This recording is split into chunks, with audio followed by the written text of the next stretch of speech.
In the state of Newark, a time of prophets and miracles, there lived a black woman whose heart was heavy with sorrow and fear. Her husband, a man who had walked in the light of the Lord, had been taken from her, leaving behind not a legacy of wealth, but a crushing weight of debt. The shadow of the creditor loomed over her small home, threatening to take her two beloved sons as slaves to settle the account. Desperate and with nowhere else to turn, she sought the counsel of Elisha, the man of God, whose wisdom was said to be a conduit for divine power. With tears streaming down her face, she laid her plight before him. Elisha, his eyes filled with compassion, looked upon her and asked a simple question. "How can I help you? Tell me, what do you have in your house?" The widow's voice was barely a whisper, filled with the emptiness of her situation. "Your servant has nothing there at all," she said, "except a small jar of olive oil." Elisha's gaze did not waver. He saw not the emptiness she described, but the seed of a miracle.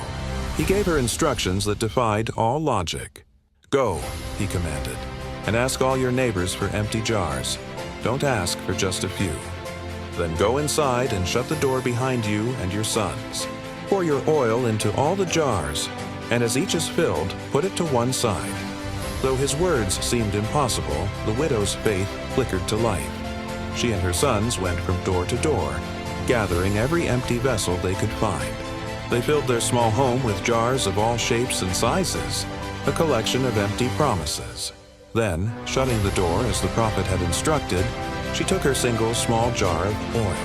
As her sons watched in silent awe, she tilted the jar and began to pour. A stream of pure golden oil flowed forth, filling the first jar to the brim.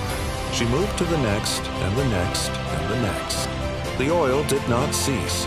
The small jar in her hands became a fountain of abundance, an impossible source that filled every single vessel in the room. When the last jar was full, she turned to her son and said, "Bring me another one." But he replied, "There is not a jar left." Only then did the oil stop flowing.